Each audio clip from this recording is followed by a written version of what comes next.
SIR के बाद जारी हुई नई वोटर लिस्ट के तहत बिहार में पहले चरण की वोटिंग हुई और बड़ी बात यह है कि बिहार में इस बार वोटिंग के सारे रिकॉर्ड टूट गए। शाम 5 बजे तक ही 60% से ज्यादा मतदान पूरा हो गया। इतनी ज्यादा वोटिंग के बाद ये चुनाव ऐतिहासिक बन गया है। अब बड़ा सवाल यहां से ये खड़ा होता है कि ये रिकॉर्ड तोड़ वोटिंग किसकी नैया डुबोएगी। अब तक बिहार में सबसे ज्यादा वोटिंग साल 2000 में हुई थी, जब 62.6% लोगों ने वोट डाले थे। तब बिहार में राष्ट्रपति शासन लागू था और पूरा बिहार राजनीतिक अनिश्चितता के दौर से गुजर रहा था। अब 25 साल बाद जब नीतीश कुमार अपनी सत्ता के 2 दशक पूरे करने की ओर बढ़ रहे हैं, बिहार फिर एक बार लोकतंत्र के उत्सव में उमड़ा दिखा। सवाल ये है, ये पैटर्न कहता क्या है? तो साल 2000 के बिहार विधानसभा चुनाव में जब सबसे ज्यादा वोटिंग हुई थी, तब आरजेडी सबसे बड़ी पार्टी बनकर उभरी थी। लेकिन हुआ ये कि बहुमत से कुछ सीटें कम रह गई थी। तब जेडीयू और बीजेपी गठबंधन में थे, वहीं कांग्रेस और कुछ बाकी छोटे दलों को कुछ सीटें मिली थी। ऐसे में लालू यादव की पत्नी राबड़ी देवी ने बहुमत होने का दावा कर दिया था और फिर मुख्यमंत्री बन गई थी। उनकी सरकार 2005 तक चली, जब बिहार में राजनीतिक अस्थिरता के बाद विधानसभा भंग हुई और दोबारा चुनाव कराए गए थे। अब इतनी भारी वोटिंग के मायने जरा समझते हैं तो बिहार की राजनीति में अक्सर कांटे का मुकाबला देखने को मिलता है। यहाँ कुछ प्रतिशत का इजाफा नतीजों को पलट भी सकता है। पहले कहा जाता था कि अगर मतदान प्रतिशत बढ़ा तो सरकार के लिए मुश्किल समझो, लेकिन बीते कुछ सालों में ये पैटर्न बदला दिखा है।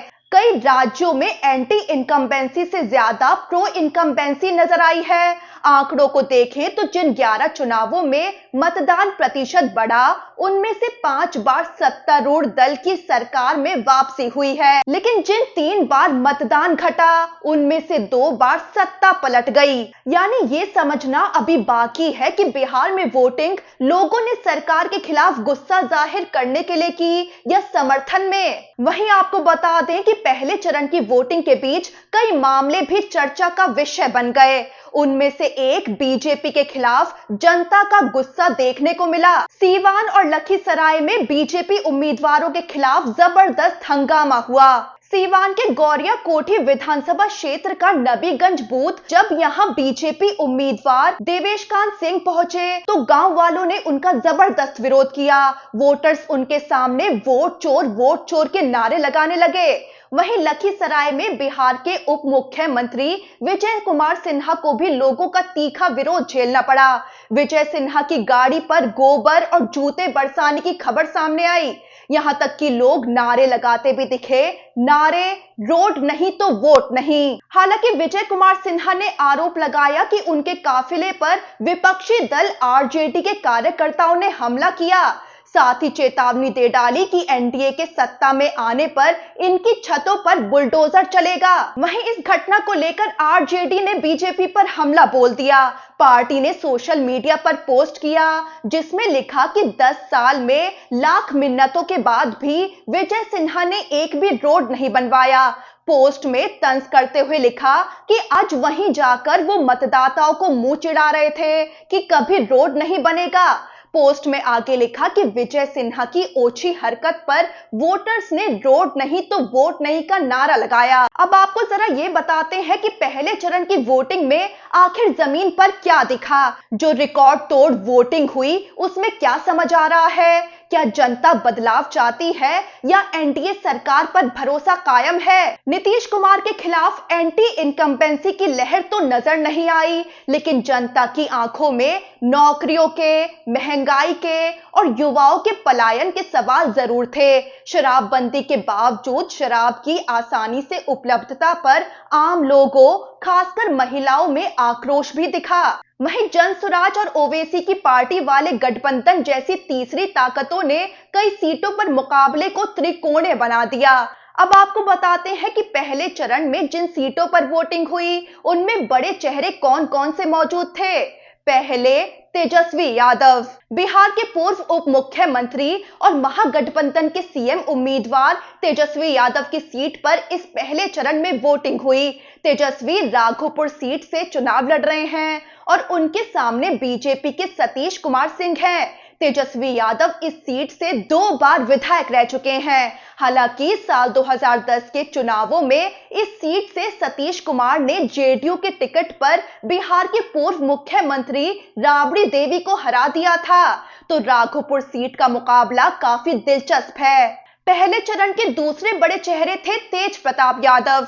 आरजेडी से बाहर किए जाने के बाद तेजस्वी यादव के बड़े भाई तेज प्रताप ने अपनी नई पार्टी बनाई थी। तेज प्रताप महुआ सीट से चुनाव लड़े। उनके सामने मुकेश रोशन आरजेडी के उम्मीदवार रहे, जो पिछली बार इस सीट से चुनाव जीत चुके हैं। तीसरे बड़े चेहरे रहे सम्राट चौधरी। नीतीश कुमार की सरकार में बीजेपी के कोटे से उप मुख्यमंत्री बनाए गए सम्राट चौधरी तारापुर से पार्टी के उम्मीदवार रहे।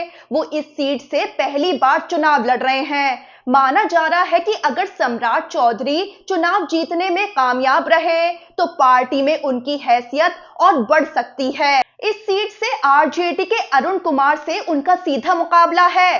साल 2021 में हुए उपचुनाव में अरुण कुमार 4000 से भी कम वोटों से जेडीयू के राजीव कुमार सिंह से हार गए थे। पहले चरण के चौथे बड़े चेहरे रहे विजय कुमार सिन्हा। नीतीश सरकार में उप मुख्यमंत्री विजय कुमार सिन्हा लखीसराय सीट से चुनाव लड़े। वो लगातार चौथी बार इस सीट से चुनावी मैदान में हैं।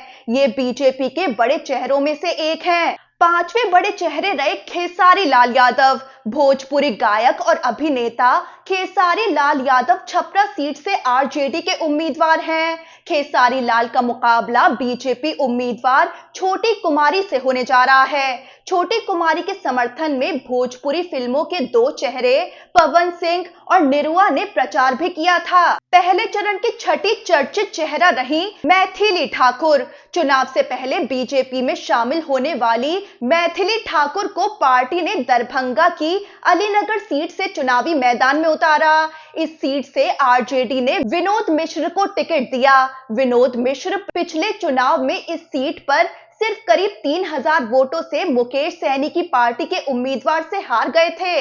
पहले चरण में हुई वोटिंग में ये सीट भी काफी दिलचस्प रही। पहले चरण की 7वीं चर्चित सीट रही मोकामा सीट। इस सीट पर बाहुबली माने जाने वाले 2 लोग आमने सामने हैं। यहाँ एक तरफ सूरजभान सिंह हैं, जिनकी पत्नी वीणा देवी आरजेडी के टिकट पर चुनाव मैदान में हैं, तो वहीं दूसरी तरफ जेडीयू के अनंत सिंह हैं। पटना पुलिस ने अनंत सिंह को चुनावों से ठीक पहले हुई दुलारचंद की हत्या के आरोप में गिरफ्तार कर लिया था। इस हत्या के बाद ये सीट ज्यादा चर्चा में आ गई। 8वीं चर्चित सीट रही गोपालगंज जिले की भोरे विधानसभा सीट। ये सीट ट्रांसजेंडर प्रीति किन्नर की वजह से चर्चा में है। प्रीति को प्रशांत किशोर की जनसुराज पार्टी ने चुनाव मैदान में उतारा। पहली बार किसी चर्चित पार्टी ने बिहार में किसी ट्रांसजेंडर को टिकट दिया। 9वें चर्चित चेहरे रहे ओसामा शहाब। सीवान के पूर्व सांसद और बाहुबली माने जाने वाले नेता शहाबुद्दीन के बेटे ओसामा शहाब का सियासी भविष्य इसी पहले चरण की वोटिंग में हो गया। ओसामा सिवान की रघुनाथपुर विधानसभा सीट से आरजेडी के उम्मीदवार हैं और पहले चरण की वोटिंग में 10वां चर्चित चेहरा रही शिवानी शुक्ला। बिहार के ही एक बाहुबली माने जाने वाले मुन्ना शुक्ला की बेटी शिवानी शुक्ला वैशाली जिले की लालगंज सीट से चुनाव लड़ी। शिवानी को आरजेडी ने अपना उम्मीदवार बनाया।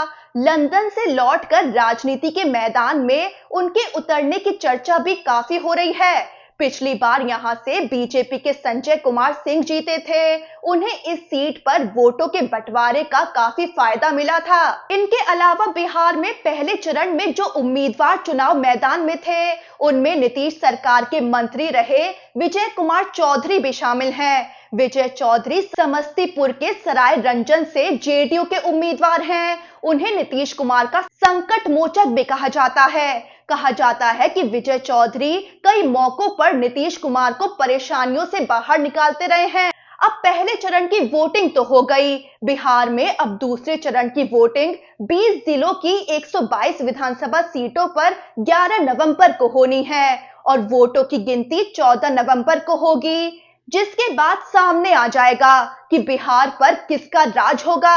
जनता ने नीतीश कुमार को दोबारा चुना या तेजस्वी यादव को कमान सौंप दी है।